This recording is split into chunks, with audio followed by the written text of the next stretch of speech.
Tsunami தாக்கி இன்றுடன் 20 ஆண்டுகள் மறக்க முடியுமா? கடந்த 2004ஆம் ஆண்டுக்கு முன்னர் நம்மில் பலருக்கு இப்படி ஒரு பெயர் இருப்பதே தெரியாது. 2004ஆம் ஆண்டுக்கு பின்னர் இந்த பெயர் தெரியாதவாறே இல்லை. அந்த அளவுக்கு மிகப்பெரிய கொடூரத்தை நிகழ்த்தி ஆயிரக்கணக்கான மக்களை கொன்றிழுத்தது. 26/12/2004 இந்த நாளை அவ்வளவு எளிதாக யாராலும் மறக்க முடியாது. அன்றுதான் ஆழிப்பேரலை என்னும் சுனாமி இந்தியா, இலங்கை உள்ளிட்ட நாடுகளை தாக்கியது. வான் உயரத்துக்கு எழுந்த ராட்சத அலைகள், வாரி சுருட்டி சென்ற உயிர்கள், சொத்துகளின் எண்ணிக்கையை சொல்லி மாளாது.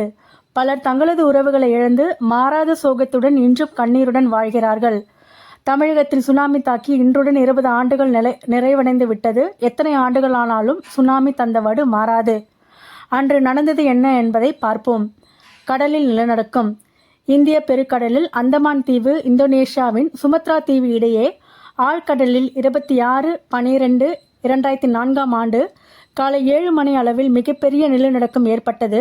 ரிக்டர் அளவுகோலில் 9.19.3 அளவில் பதிவான இந்த நிலநடுக்கம் சர்வதேச அளவில் இதுவரை பதிவான மிகப்பெரிய நிலநடுக்கங்களில் ஒன்று. புவியியல் ரீதியில் கூற வேண்டுமென்றால் இந்த நிலநடுக்கம் இந்திய தட்டு மற்றும் பர்மா தட்டு இடையே நடந்தது.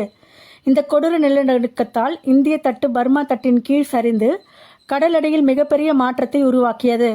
அப்போது 10 மீட்டர் உயர்ந்த பாறைகளால் கடலின் அடிப்பகுதி திடீரென மாற்றம் ஏற்பட்டது. இதனால் கடலடி பகுதி திடீரென உயர்ந்தும் தாழ்ந்தும் கடல் நீரை அசைத்தது. இந்த மாற்றம் கடல் நீரை வேகமாக நகர்த்தி ராட்சத அலைகள் உருவாக்கியது. இதுவே சுனாமி என அழைக்கப்படும் ஆழிப்பேரலை எழ காரணமாகும். உயிரிழப்பு. இந்த சுனாமி கடலின் ஆழத்தில் மணிக்கு 700 கிலோமீட்டர் வேகத்தில் பயணித்தது.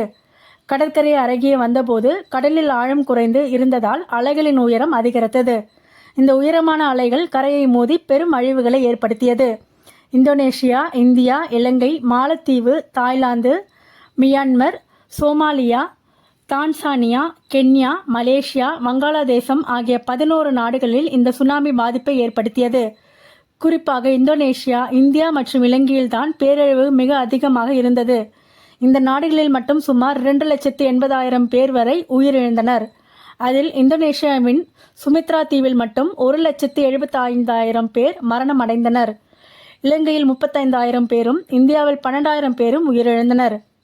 பாதிப்பை தந்த தமிழகம். இந்தியாவில் மிக அதிகமாக பாதிக்கப்பட்ட மாநிலம் தமிழ்நாடுதான். தமிழகத்தின் நாகப்பட்டினம், வேளாங்கண்ணி, கன்னியாகுமரி, கடலூர், காரைக்கால், சென்னை ஆகிய கடற்கரைகளில் சுனாமி பேரலைகள் சரியாக 9 மணிக்கு தாக்கத் தொடங்கின. அதிகபட்சமாக 6 அடி உயர கடல் அலைகள் கண்ட இந்த கடற்கரைகள் முதலில் 40 அடிக்கு மேலாக அலைகளை கண்டது.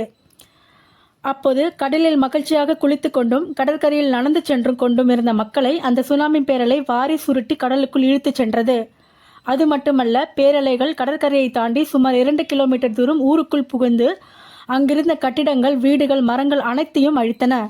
குறிப்பாக கடற்கரை ஓரங்களில் இருந்த மீனவ குடியிருப்புகளை சுனாமி பேரலை வாரி சுருட்டி கடலுக்குள் இழுத்துச் சென்றது. அதனால் அங்கு வசித்த மீனவ குடும்பங்கள் ஒட்டுமொத்தமாக கடலில் மூழ்கி உயிரிழந்தனர். சுனாமி பேரலை குறித்து மக்களுக்கு எச்சரிக்கை விடுப்பதற்குள் அது தனது கோர தாண்டவத்தை ஆடி முடித்துவிட்டது. பகல் 12 மணி வரை சுனாமி அலைகள் தமிழகத்தின் கடற்கரை பகுதிகளை சூறையாடிவிட்டன. அதன் பின் கடல் வழக்கம் போல் அமைதியானது. ஆனால் கடற்கரைகள் எல்லாம் மயான பூமியாகிவிட்டன. தமிழகத்தில் 10,000க்கும் அதிகமானோர் சுனாமிக்கு பலியானார்கள். காவிரி டெல்டாவின் கடைக்கோடி மாவட்டமான நாகையில் மட்டுமே 6,000க்கும் மேற்பட்டோர் உயிரிழந்தனர்.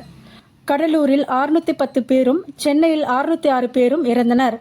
மறக்க முடியும். எல்லாம் சேகரித்து ஒன்றாக ஒரே இடத்தில் குழி தோண்டி புதைக்கப்பட்டதை அழுவதற்கு கூட தெம்பு இன்றி பார்த்த உறவுகளின் சோகத்தை சொல்ல வார்த்தைகள் இல்லை. கடலூரில் சுனாமிக்கு பலியானவர்களின் உடல்கள் ஒன்றாக புதைக்கப்பட்ட சில்வர் கடற்கரை இன்னும் தன் சோக கீதத்தை காற்றோடு காற்றாக வீசி வருகிறது. மீனவர்களை வாழ வைக்கும் கடல் அன்று ஒரே நாளில் அவர்களது உயிரையும் குடித்தது. சுனாமி பேரலில் உயிர் தப்பிய பலரும் தங்களது குடும்பத்தை இழந்து நிர்கதியாகி நின்றனர். இயற்கையின் பெருங்கருணையாக வழிபடப்படும் கடல் அன்னை அன்று ஒரு நாள் சற்று இரக்க முகம் காட்டியிருக்கலாம். வழக்கம் போல குழந்தைகளின் கால் நகங்களுக்கு கிச்சுமூட்டு காட்டியிருக்கலாம். என்ன செய்வது? எல்லாம் இயற்கையின் விளையாட்டு. காலங்கள் போனாலும் மாற்றங்கள் வந்தாலும் மறக்க முடியாமா சுனாமி ஏற்படுத்திய இழப்பை?